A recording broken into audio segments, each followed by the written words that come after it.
Hey there, Dr. Mark McCawley, and today I'm going to go through what to expect with a dental implant placement. So, if you're missing a tooth, a dental implant is one of the best options to replace your tooth there. So, what we end up and we need good bone in that area. So, as long as you've got good bone, then we can place a dental implant.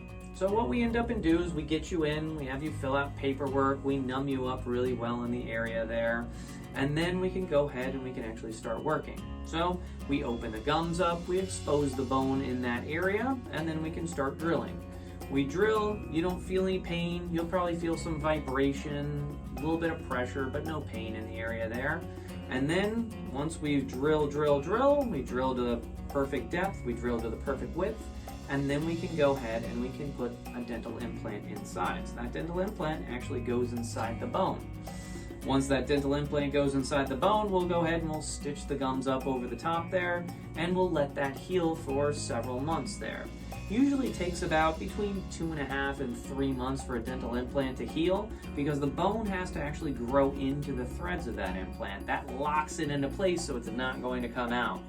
So once that dental implant is nice and solid, then we can go ahead and we can have your dentist place a crown on top.